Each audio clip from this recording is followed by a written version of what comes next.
Les responsables du Vatican s'agitent derrière des portes closes, alors que des enregistrements audio explosifs du pape François ont fait surface après sa mort. Ces enregistrements divulgués révéleraient des aveux choquants sur les personnes qui contrôlent réellement les décisions de l'Église. Le silence du Vatican en dit long. Mais je vais analyser l'audio pour vous et ce qu'il signifie pour l'Église. Vatican on Edge, de leaked audio under explosive content. L'apparition de fuites d'enregistrements audio du défunt pape François a provoqué une onde de choc dans les couloirs du Saint-Siège, et les responsables du Vatican seraient profondément préoccupés par les retombées potentielles de ces fuites. Ces enregistrements, qui ont fait surface à la suite du décès du pape François le 21 avril 2025, contiennent des déclarations qui pourraient remettre fondamentalement en question la perception de l'autonomie et de la gouvernance du Vatican. Le Vatican n'a pas encore publié de déclaration officielle sur ces enregistrements présumés, gardant un silence stratégique qui a été interprété par certains observateurs comme une preuve d'anxiété institutionnelle.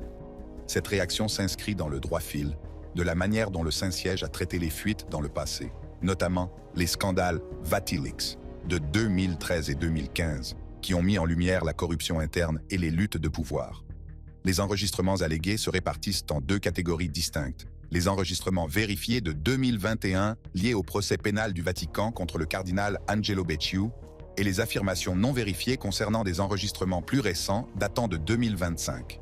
L'enregistrement authentifié de 2021 contient une conversation téléphonique du 24 juillet 2021 entre le pape François et le cardinal Becciu, au cours de laquelle le cardinal demande une confirmation papale concernant des paiements destinés à obtenir la libération d'une religieuse kidnappée. Selon CBS News, cet enregistrement révèle que le pape François a répondu en termes vagues, demandant une clarification écrite plutôt que de donner une autorisation claire. L'enregistrement a été obtenu par la police financière italienne qui enquêtait sur une organisation caritative sarde liée à Becciu et a fait partie des preuves qui ont conduit à la condamnation du cardinal pour détournement de fonds en décembre 2023. Il a été condamné à 5 ans et demi de prison. C'était la première fois qu'un cardinal était jugé par des juges laïcs au tribunal pénal du Vatican. Le Washington Post a rapporté que les procureurs du Vatican ont décrit l'enregistrement comme une preuve troublante de la tentative de Becciu de contraindre le pape, ce qui a conduit à des enquêtes supplémentaires pour association de malfaiteurs. Bien que l'enregistrement lui-même ne soit pas accessible au public, des transcriptions ont été publiées par des médias italiens et rapportées par des sources d'information internationales, notamment CNN, qui a cité des échanges dans lesquels le pape François demandait des explications écrites pour des décisions financières. Cet enregistrement vérifié s'inscrivait dans le cadre d'un scandale financier plus vaste concernant une opération immobilière londonienne de 350 millions d'euros qui s'est soldée par une perte de 136 millions de dollars en utilisant des fonds provenant de Peter's Pence, le fonds de bienfaisance du pape. L'affaire a révélé que Becciu avait approuvé un investissement de 200 millions d'euros avec le financier Raphaël Mention en 2014, qui aurait été mal utilisé. Au-delà de cet enregistrement confirmé, des affirmations récentes datant de la fin avril et du début mai 2025 suggèrent l'existence d'enregistrements audio plus explosifs dans lesquels le pape François parlerait de contrôle externe sur le Vatican. Ces enregistrements non vérifiés auraient fait surface quelques heures après la mort du pape François et contiendraient des déclarations telles que « Le vrai pouvoir n'est pas au Vatican, il est à l'extérieur. Le vrai pouvoir n'est pas au Vatican, il est à l'extérieur. Nous ne faisons qu'obéir » et mentionne des entités telles que le Forum économique mondial et la Commission trilatérale. La déclaration la plus controversée prétend que le pape François a dit « Il y a des décisions que l'on nous dit de prendre. Elles ne viennent pas des Écritures. Elles viennent de l'extérieur, très loin de l'extérieur, d'hommes que nous ne voyons jamais. Des hommes qui ne s'agenouillent pas, mais devant lesquels nous nous agenouillons parce que nous le devons. Nous ne faisons qu'obéir. » En outre, ces sources non vérifiées affirment que les enregistrements mentionnent des détails financiers, tels que 80 millions de dollars d'investissement dans la blockchain d'ici 2023 et 1,8 milliard de dollars par le biais d'entités offshore de 2015 à 2022, avec une transparence minimale. S'ils sont authentiques, ces enregistrements constitueraient une révélation sismique sur la gouvernance et l'autonomie du Vatican.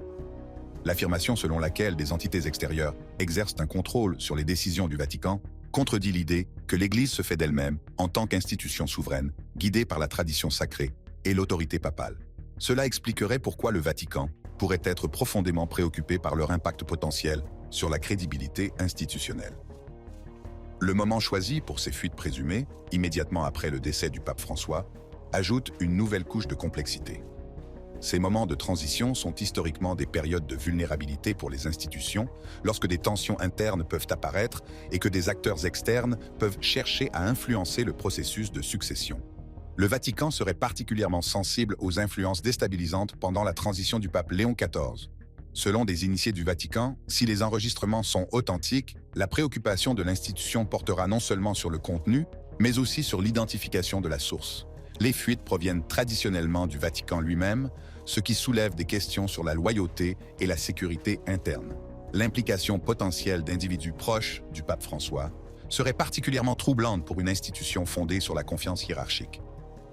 L'approche historique du Vatican à l'égard des fuites donne un aperçu de la manière dont il pourrait gérer cette situation.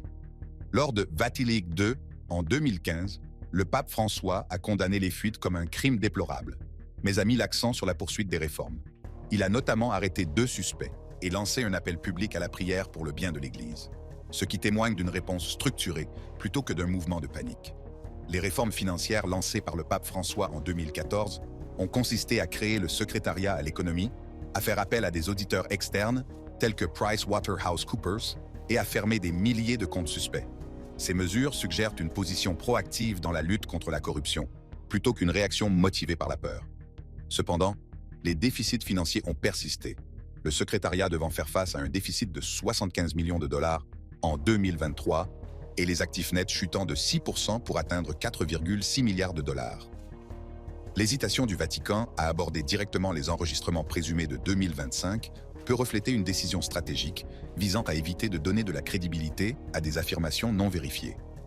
En ne confirmant ni ne niant leur existence, les responsables conservent une certaine flexibilité tout en évaluant l'authenticité et l'impact potentiel de la situation. Pour les fidèles catholiques du monde entier, ces allégations créent un moment de discernement difficile. Avec environ 1,4 milliard de fidèles dans le monde, la crédibilité de l'Église catholique en tant qu'institution guidée par un dessein divin plutôt que par une influence extérieure est fondamentale pour son autorité spirituelle. La suggestion que les décisions pourraient être dictées par des puissances extérieures anonymes est en contradiction directe avec cette conception théologique. Cette situation rappelle les précédents défis posés à la transparence du Vatican, notamment l'enquête de 2019 sur la secrétairerie d'État qui a conduit à des perquisitions au sein de l'autorité de régulation bancaire du Vatican, à des démissions et à des arrestations.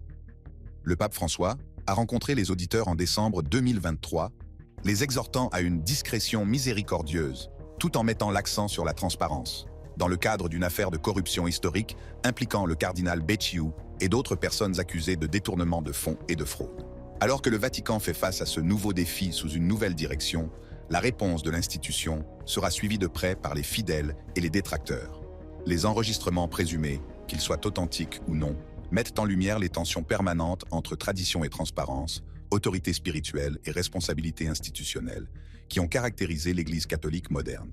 L'approche du Vatican face à cette situation, qu'il s'agisse d'une enquête, d'un déni ou d'une réforme, aura un impact significatif sur la perception qu'a le public de son autonomie et de son intégrité. Les derniers jours et l'héritage complexe du pape Francis. La mort du pape François, le 21 avril 2025, à l'âge de 88 ans, a marqué la fin d'un pontificat transformateur qui a à la fois modernisé et polarisé l'Église catholique. Son décès, survenu à 7h35 locale dans sa résidence du Vatican, la Casa Santa Marta, a été annoncé avec une profonde tristesse par le cardinal Kevin Farrell, le camerlengo de la Sainte Église romaine.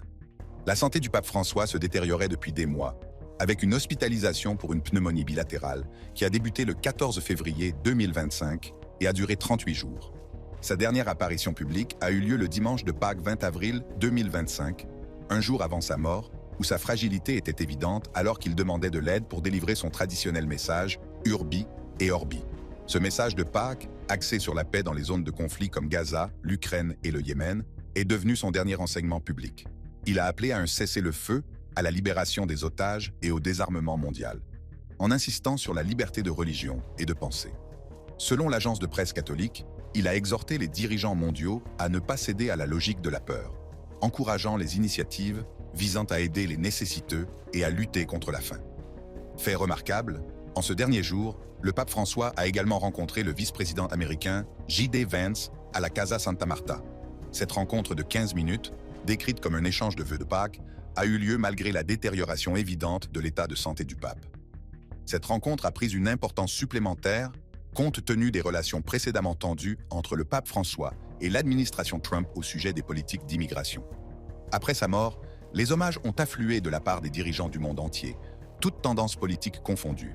Le président américain Donald Trump l'a qualifié d'homme bon qui aimait le monde, tandis que le premier ministre italien Giorgia Meloni l'a décrit comme un grand homme, un grand berger. L'ancien président américain Joe Biden a déclaré qu'il était l'un des dirigeants les plus importants, le pape du peuple. Et l'ancien président Barack Obama a noté qu'il était le rare dirigeant qui nous a donné envie d'être de meilleures personnes. Le secrétaire général des Nations Unies, Antonio Guterres, a salué en lui une voix transcendante pour la paix, la dignité humaine et la justice sociale, soulignant que son encyclique Laudato Si était une contribution majeure à l'accord de Paris. Des chefs religieux comme le cardinal Timothy Dolan se sont joints au deuil, notant que sa dernière apparition le dimanche de Pâques était appropriée compte tenu du message de résurrection. Cependant, toutes les réflexions n'ont pas été entièrement positives. Anne Barrett Doyle, co-directrice de Bishop Accountability, a reconnu que le pape François était une lueur d'espoir pour beaucoup, mais a critiqué le fait que ce dont nous avions le plus besoin de la part de ce pape, c'était de justice pour les propres blessés de l'Église. Il a refusé de faire les changements nécessaires. Cette évaluation mitigée reflète la complexité de l'héritage du pape François, en particulier en ce qui concerne la gestion des cas d'abus par l'Église. La papauté du pape François a été marquée par des efforts visant à réformer les finances du Vatican et à remédier au scandale. Il a créé le secrétariat pour l'économie en 2013, a fait appel à des auditeurs externes et a clôturé des milliers de comptes suspects. Les réformes financières, lancées en 2014, ont consisté à établir le secrétariat pour l'économie sous la direction du cardinal George Pell, à fermer 3500 comptes IOR et à mettre en œuvre des protocoles plus stricts de lutte contre le blanchiment d'argent. Malgré ces réformes, les défis financiers ont persisté. La Banque du Vatican, gérant 6 milliards de dollars d'actifs en 2023, déclarant un bénéfice net de 34 millions de dollars, tout en détenant 2,3 milliards de dollars d'obligations et 55 millions de dollars d'actions. Le secrétariat pour l'économie est confronté à un déficit de 75 millions de dollars en 2023 et les actifs nets ont chuté de 6% pour atteindre 4,6 milliards de dollars, tandis que le fonds de pension du Vatican affiche un déficit de 631 millions d'euros en 2023-2022, contre 1,5 milliard d'euros en 2013.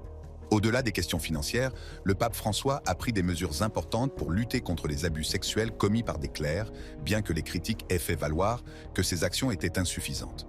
En 2019, il a convoqué un sommet des évêques, promettant de ne ménager aucun effort pour traduire les abuseurs en justice, et a aboli le secret pontifical pour accroître la transparence dans les enquêtes sur les abus. Il a défroqué l'ancien archevêque Théodore McCarrick en 2019, après qu'une enquête du Vatican a révélé des abus sur des adultes et des enfants. Le pape François est également connu pour ses déclarations progressistes sur diverses questions, qui ont parfois suscité la controverse. En 2013, il s'est illustré en déclarant « Si une personne est homosexuelle, qu'elle cherche Dieu et qu'elle est de bonne volonté, qui suis-je pour la juger ?»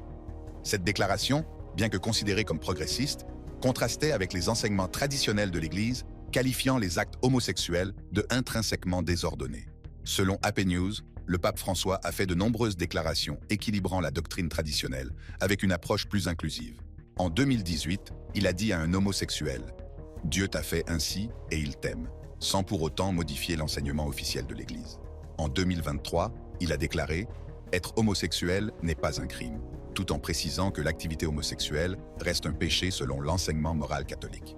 Ces déclarations politiques sont tout aussi complexes. En 2016, il a déclaré « Une personne qui préconise la construction de murs n'est pas chrétienne », ce qui a été largement interprété comme une critique de la proposition de mur frontalier de Donald Trump.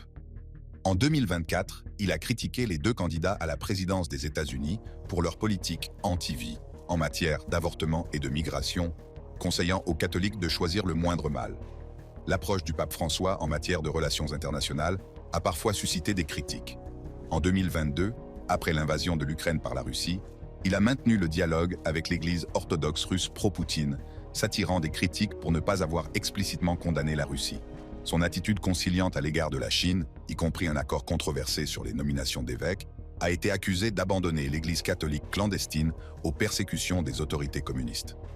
En décembre 2024, des tensions sont apparues entre Israël et le Vatican à la suite de la condamnation par le pape François des frappes aériennes israéliennes à Gaza.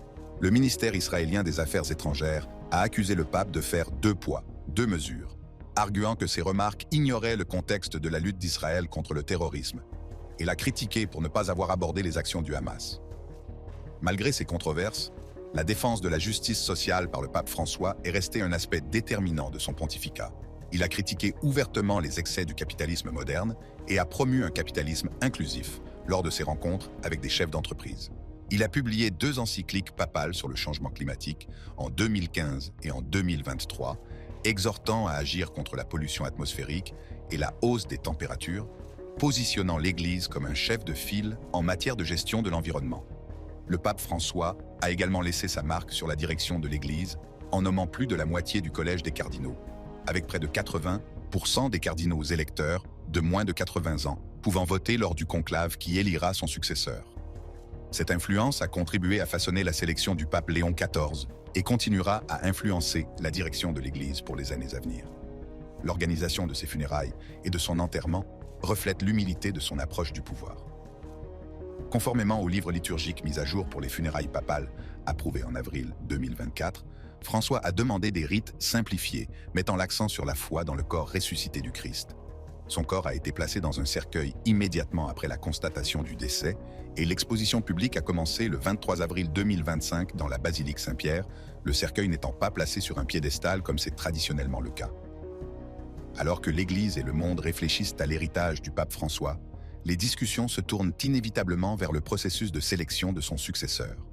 Le conclave, auquel participent 135 cardinaux de moins de 80 ans, requiert une majorité des 2/3 pour élire un nouveau pape. Parmi les principaux candidats figurait le cardinal philippin Luis Antonio Tagle, souvent décrit comme le François asiatique, en raison de sa vision progressiste et de son approche pastorale similaire. La relation étroite entre M. Tagle et le pape François était à la fois professionnelle et personnelle. Le pape François l'a nommé à des postes clés au Vatican, dont celui de préfet de la Congrégation pour l'évangélisation des peuples en 2019 et de cardinal-évêque en 2020. Leurs liens professionnels remontent à leur travail commun au sein du Conseil ordinaire du secrétariat du Synode des évêques de 2005 à 2008. Toutefois, M. Tagle a été confronté à des controverses qui pourraient avoir affecté sa candidature. Ses détracteurs l'ont qualifié de timide lorsqu'il s'agissait d'aborder des questions litigieuses telles que la guerre contre la drogue menée par le président Rodrigo Duterte.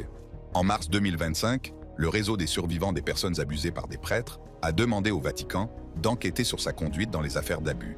Parmi les autres candidats sérieux, citons Pietro Parolin, secrétaire d'État du Vatican, connu pour son sens de la diplomatie, Peter Kodwo Appiah-Turkson, du Ghana, qui représente une possibilité historique en tant que premier pape africain depuis des siècles, et Fridolin Ambongo Bezungu, de la République démocratique du Congo, qui représente la population catholique croissante de l'Afrique. La mort du pape François a véritablement marqué la fin d'une ère de transformation pour l'Église catholique. Son héritage de réforme, d'inclusion et de défense de la justice sociale a fondamentalement remodelé l'institution, non sans controverse et résistance. Alors que l'Église avance sous une nouvelle direction, l'impact de son pontificat continuera à se faire sentir, à la fois à travers les dirigeants qu'il a nommés et les précédents qu'il a établis pour une Église plus engagée et plus réactive dans le monde moderne. Le pape Léo XIV est l'avenir de l'Église catholique. Le 8 mai 2025, une fumée blanche s'échappait de la cheminée de la chapelle Sixtine, signalant l'élection historique du cardinal Robert Francis Prevost comme pape Léon XIV, le premier pontife né aux États-Unis en 2000 ans d'histoire de l'Église. Cette élection capitale a eu lieu à l'issue d'un conclave qui s'est ouvert le 7 mai et auquel ont participé 133 cardinaux âgés de moins de 80 ans, qui ont choisi le natif de Chicago, âgé de 69 ans, pour diriger les 1,4 milliard de catholiques que compte la planète. Le pape Léo XIV, qui était auparavant à la tête du dicaster pour les évêques du Vatican, apporte une perspective unique à son pontificat. Ayant passé une grande partie de sa carrière au Pérou, son élection marque non seulement le premier pape américain, mais aussi le premier frère augustinien à diriger l'Église, ce qui ajoute de multiples couches de signification historique à sa sélection. Selon NCR Online, les antécédents du pape Léon XIV, en tant que centriste considéré comme un protégé du pape François, suggèrent une continuité avec l'approche progressiste de son prédécesseur sur de nombreuses questions. Son travail au Pérou reflète également l'accent mis par le pape François sur la mission de l'Église dans le Sud global, où le catholicisme continue de croître malgré les défis dans les régions traditionnellement catholiques d'Europe et d'Amérique du Nord. L'élection a suscité des réactions diverses dans le monde entier, en particulier parmi les catholiques américains qui se disent fiers d'avoir un pontife originaire de leur pays d'origine. Meagan Gibson, 37 ans, originaire de la Nouvelle-Orléans, s'est montrée enthousiaste, rappelant que la famille du pape Léon XIV avait vécu dans la ville et espérant une prochaine visite. Angie Spencer, 74 ans, de Houston, s'est montrée enthousiaste, espérant qu'il poursuivrait le travail du pape François pour venir en aide aux pauvres et unifier les peuples. À Chicago, ville natale du pape Léon XIV, le sentiment était particulièrement fort. Sarah Schroeder a qualifié l'élection d'historique et sa fille Kathleen Thigpen l'a appelé le héros de la ville. Lors des messes du 11 mai 2025, les paroissiens de la cathédrale Holy Name de Chicago ont prié avec un sentiment de fierté, reflétant la joie de la communauté locale face à l'élévation sans précédent d'un Américain à la papauté. Les responsables ecclésiastiques du monde entier ont généralement accueilli avec joie l'élection du pape Léon XIV, soulignant sa capacité à guider l'Église avec humilité et à s'engager en faveur de la justice sociale. L'archevêque de Séoul, Peter Sun-Taek-chung, a exprimé sa profonde gratitude, voyant dans cette élection le moment pour l'Église d'aller de l'avant, avec la lumière rayonnante de l'humilité et de l'amour, de la vérité et de la justice.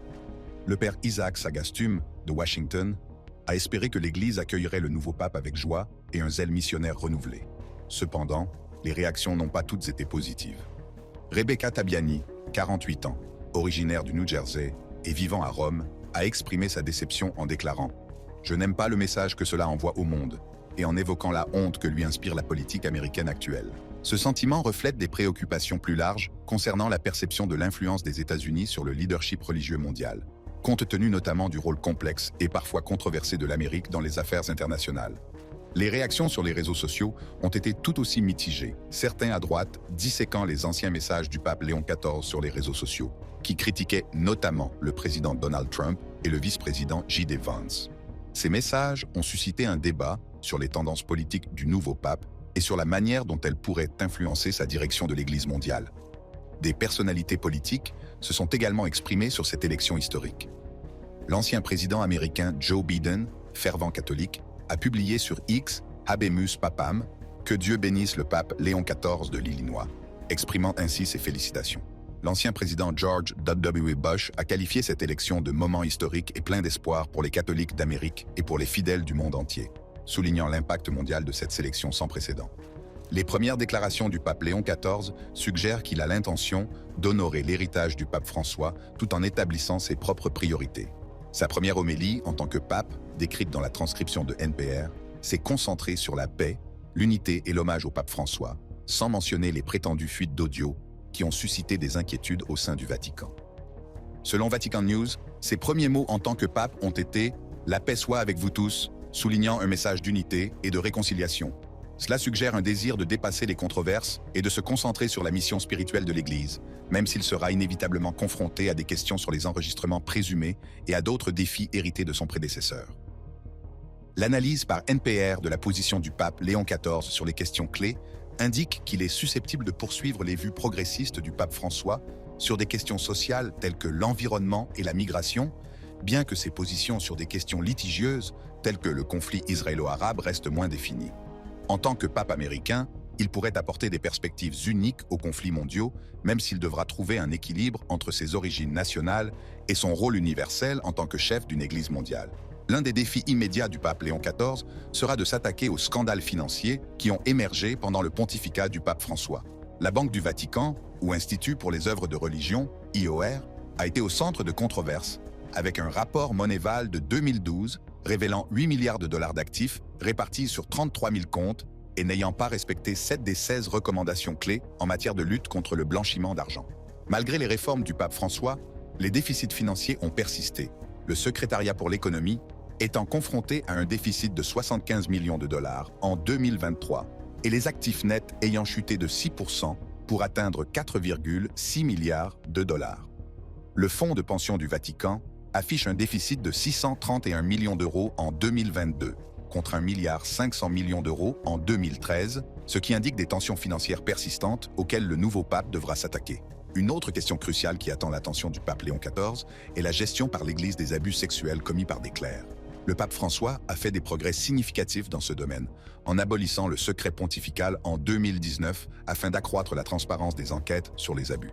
Toutefois, les critiques ont fait valoir que ces changements étaient insuffisants, et le pape Léon XIV devra faire face à des pressions pour mettre en œuvre des réformes plus complètes afin de restaurer la confiance dans les dirigeants de l'Église. Les enregistrements audio présumés qui ont émergé après la mort du pape François ajoutent une nouvelle couche de complexité à ces défis. S'ils sont vérifiés, ils pourraient compliquer les efforts du pape Léon XIV pour établir son autorité et maintenir sa crédibilité institutionnelle. Sa réponse à ces allégations, qu'il s'agisse d'une enquête, d'un démenti ou d'une réforme, aura un impact significatif sur la perception publique de la gouvernance du Vatican sous sa direction. En tant que pape américain, Léon XIV apporte des perspectives et des défis uniques à la papauté. Sa nationalité pourrait contribuer à combler les fossés entre l'Église et les catholiques américains, qui se sont parfois sentis aliénés par les positions du Vatican sur les questions sociales et politiques. Toutefois, elle pourrait également susciter des inquiétudes quant à l'influence américaine au sein d'une Église mondiale, en particulier dans les régions où les politiques américaines sont perçues de manière critique. Les antécédents du pape Léon XIV au Pérou lui permettent d'acquérir une expérience directe de l'Église dans le Sud, où le catholicisme continue de croître malgré la sécularisation des bastions traditionnels. Cette expérience pourrait éclairer son approche de l'évangélisation, de la justice sociale et du dialogue interreligieux, domaines dans lesquels le pape François a apporté des contributions significatives. Les premières actions et déclarations du nouveau pape seront suivies de près pour connaître ses priorités et son approche. Poursuivra-t-il l'accent mis par le pape François sur la gestion de l'environnement et le souci des migrants? S'attaquera-t-il aux divisions internes de l'Église sur la liturgie et la doctrine? S'engagera-t-il avec les dirigeants politiques sur des questions telles que le changement climatique, la pauvreté et la paix? Ces questions reflètent les défis et les opportunités auxquels le pape Léon XIV est confronté au début de son pontificat. Son élection représente à la fois la continuité de l'héritage du pape François et le début d'un nouveau chapitre de l'histoire de l'Église, le premier pape américain apportant des perspectives uniques au défi de la direction d'une communauté de foi mondiale au XXIe siècle. Pour les catholiques ordinaires, le leadership du pape Léon XIV sera jugé en fonction de sa capacité à fournir des conseils spirituels, à relever les défis institutionnels et à aborder des questions mondiales complexes avec sagesse et compassion. Ses origines américaines peuvent trouver un écho auprès des catholiques américains, mais son succès final dépendra de sa capacité à transcender les intérêts nationaux et à répondre aux préoccupations universelles des divers membres de l'Église. Alors que l'Église avance sous une nouvelle direction, l'héritage du pape François continuera à façonner son orientation. Le pape Léon XIV hérite à la fois des réformes et du travail inachevé de son prédécesseur, avec la possibilité de construire sur ses fondations tout en relevant les défis persistants dans la gouvernance, la doctrine et la mission de l'Église. Les enregistrements audio présumés qui ont émergé après la mort du pape François rappellent les tensions permanentes entre la transparence et la tradition, l'autorité spirituelle et la responsabilité institutionnelle qui ont caractérisé l'Église catholique moderne. L'approche du pape Léon XIV à l'égard de ces tensions définira les débuts de son pontificat et donnera le ton de son leadership dans les années à venir. Qu'il soit présenté comme la continuation du programme progressiste du pape François ou comme un pont entre la tradition et la réforme, le pape Léon XIV est confronté à la tâche intimidante de diriger une Église mondiale divisée par des différences théologiques, culturelles et politiques. Son succès dépendra de sa capacité à s'adresser à ces divers groupes tout en maintenant la mission principale de l'Église, qui est de diffuser le message de l'Évangile. Dans ses premiers mots, en tant que pape, « La paix soit avec vous tous », le pape Léon XIV a fait part de son désir de réconciliation et d'unité. Ce message trouve un écho dans une Église et un monde divisé par les conflits et la polarisation, ce qui suggère que le nouveau pape considère son rôle comme celui de guérir les divisions plutôt que de les exacerber. Au début de ce pontificat historique, les catholiques et les observateurs du monde entier seront attentifs à la manière dont le pape Léon XIV relèvera les défis complexes que pose la direction d'une Église mondiale en période de turbulence. Ses origines américaines, son expérience latino-américaine et son lien avec l'héritage du pape François lui offrent des perspectives uniques sur ces défis. Mais la mesure ultime de son pontificat sera sa capacité à assurer un leadership spirituel tout en s'attaquant à la réforme institutionnelle. L'élection du premier pape américain représente un changement significatif dans le leadership de l'Église, reflétant la nature globale du catholicisme moderne et l'influence croissante des Amériques dans les affaires de l'Église. La capacité du pape Léon XIV à concilier son identité américaine avec son rôle universel de chef de tous les catholiques déterminera en grande partie si ce changement se traduira par une vitalité renouvelée ou par des tensions accrues au sein de l'Église. Alors que le pape Léon XIV entame son pontificat, Il hérite non seulement de la chair de Saint-Pierre, mais aussi du travail inachevé de son prédécesseur pour rendre l'Église plus transparente, plus responsable et plus sensible aux besoins des fidèles du monde entier. Sa réponse aux défis auxquels l'Église est confrontée, y compris les enregistrements audio présumés, façonnera l'identité et la mission catholique pour les années à venir. L'avenir de l'Église catholique sous le pape Léon XIV reste à écrire, mais son élection historique marque un nouveau chapitre dans la longue histoire de l'institution. En tant que premier pape américain, il apporte des perspectives et des défis uniques à son rôle, avec le potentiel de combler les divisions et d'ouvrir de nouvelles voies pour l'évangélisation et la réforme. La réalisation de ce potentiel dépendra de sa sagesse, de son courage et de sa fidélité à la mission spirituelle de l'Église dans un monde complexe et changeant. Si vous aimez cette vidéo, cliquez sur les cartes qui s'affichent sur votre écran pour voir d'autres vidéos de ce type.